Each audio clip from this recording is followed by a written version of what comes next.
โลกเกกแตกเรียงเป็นเสียงคิน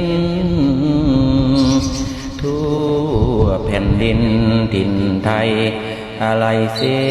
ยนแม่แผ่นดินสิ้นเลวเกเมืองไทยจิตใจหา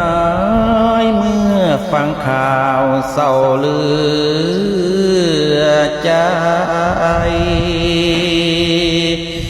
เดือนตุลาเป็นเดือนเศร้าเว้ามาใจลาลอย13 ตุลา2559เฮากะสิ้นมินหมภู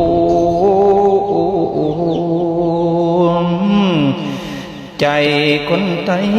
ได้อาโอโศกาน้ำตาลังห่มโพกใช้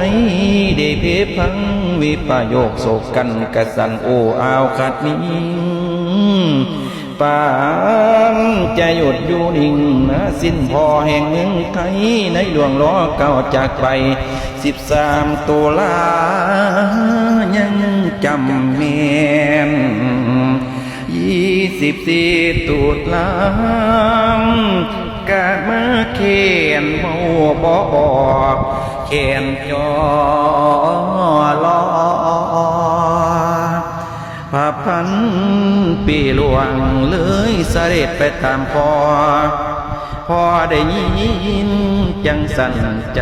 สะบันกันสันสายเดือนตุลาคมกะบ่ดีเอาหายภาคพ่อแม่ของเมืองไทยเอาหัวใจกว้างๆชนภาคนี้ขึ้นถึงฟ้า24 ตุลาประพันปีหลวงมาภายนาพระเมจอมกษัตริย์ตามานีซ้ำไปน้ำพอเสด็จสวรรคาไลเลวละนอสิ้นหมหูเลวกะบ่เลวทางนมซ้ายกะคนลมไปจอยแม่นบ่คือ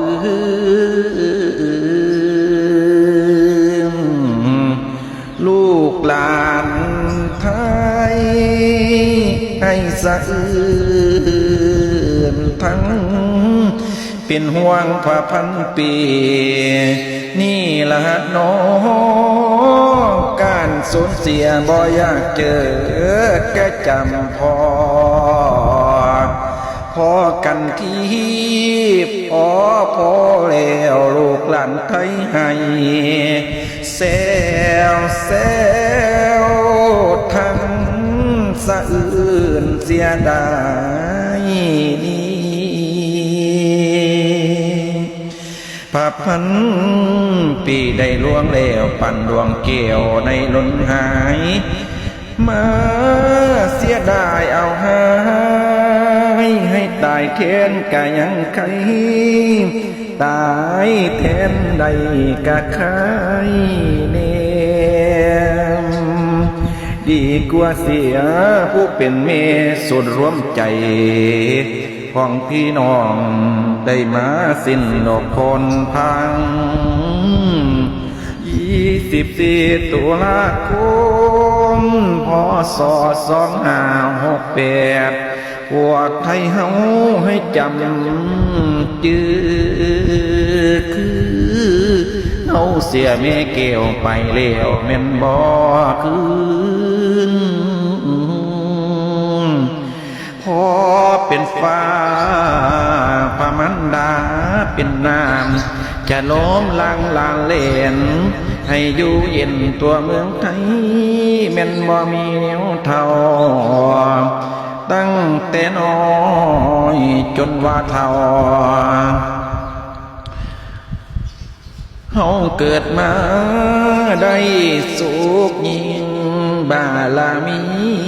พ่อหลวงแม่หลวงจริงๆ ลูกหลานไทยจังอยู่ได้ป่านนี้ก็ดีลำสำสวรรค์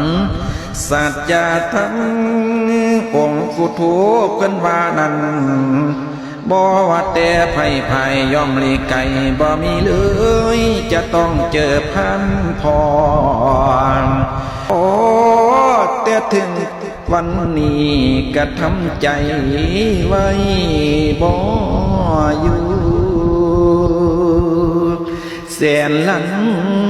โทษอดสู้บ่อยากเจอก็ได้พอนี่เว้นให้เห็นฟังข่าวสารอยู่บ่เว้นเพิ่นประกาศเป็นทางการปวงชาวไทย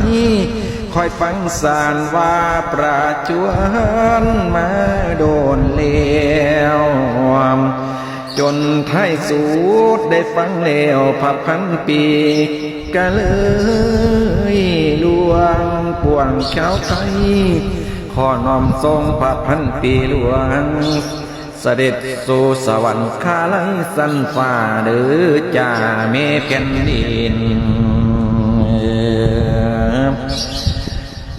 ขอน้อมทรงเมื่อเมสิ้นเสด็จสู่เมืองสวรรค์ไปวิมานเมืองเมนสู่แดนเมืองฟ้าขอกับเมได้เจอหน้าถึงสวรรค์มาค้าอยู่ถึงฟ้าสูงดินข้าพระบาททั้งปวงขอน้อมถวายบังคมลาเมแผ่นดินโซสวรรค์สถาลัยสันฟ้าลาแล้วเม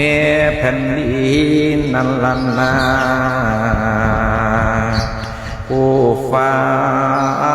ง